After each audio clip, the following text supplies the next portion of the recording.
Assalamualaikum warahmatullahi wabarakatuh. Perkenalkan, nama saya Suryana Pitaloka, NIM C2C023504, Prodi Informatika kelas sore F.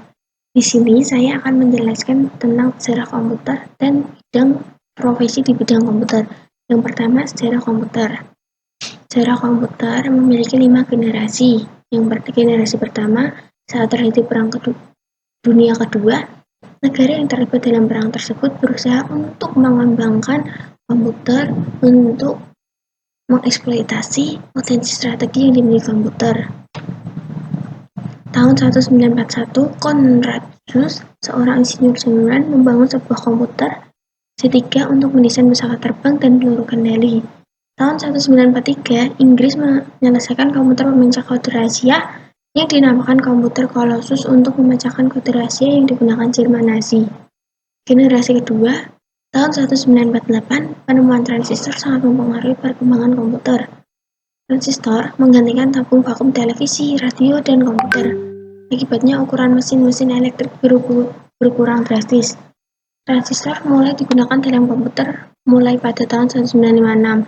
Seorang wanita mengoperasikan komputer sejenis IBM System atau 360 yang dibeli oleh Kepolisian Indonesia tahun 1967. Hanya 2 large yang dipasang digunakan. Tahun 1965, hampir seluruh bisnis besar menggunakan komputer generasi kedua untuk memproses informasi keuangan.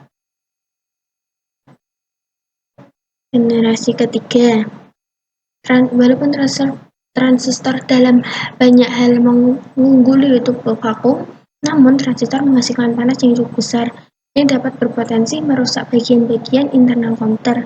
Jack Kilby, seorang insinyur di Texas Instruments, mengembangkan sirkuit terpadu tahun 1958. Pada ilmuwan kemudian berhasil memasukkan lebih banyak komponen ke dalam suatu chip yang disebut semikonduktor.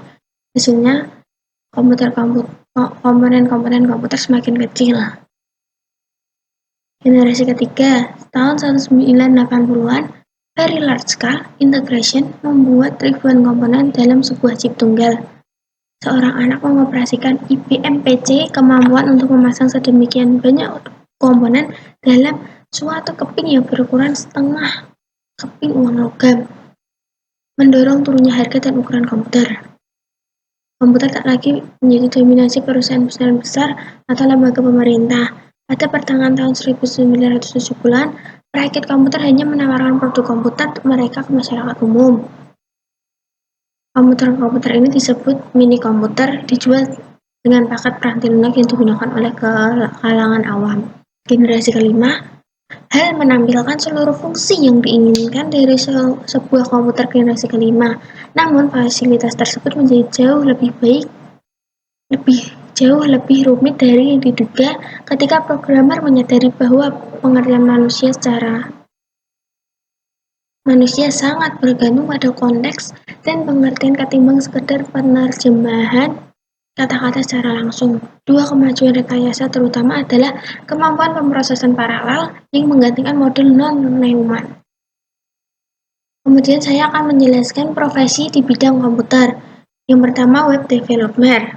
Bertugas untuk mengembangkan website dan harus menguasai bahasa pemrograman. Profesi ini banyak loh ditemukan di perusahaan-perusahaan dan berpenghasilan lumayan. Kedua, software developer. Bertugas untuk mengembangkan suatu software.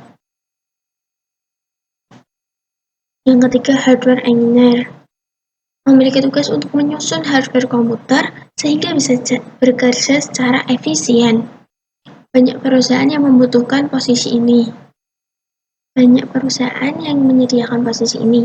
4. Konsultan IT. Memberikan konsultasi di dunia IT sebagai seorang profesional, dapat bekerja dengan perusahaan maupun mandiri. Yang kelima, database administrator. Bertugas untuk mengelola semua data pokok perusahaan. 6. Game developer. Cocok nih untuk kamu yang suka komputer sekaligus bermain game karena dapat membuat game sesuai impian kamu. 7. Cyber security consultant. Bertugas menjaga data dan dokumen perusahaan yang disimpan secara digital dan mendeteksi tindak kejahatan digital yang menyerang perusahaan. 9. Information system manager.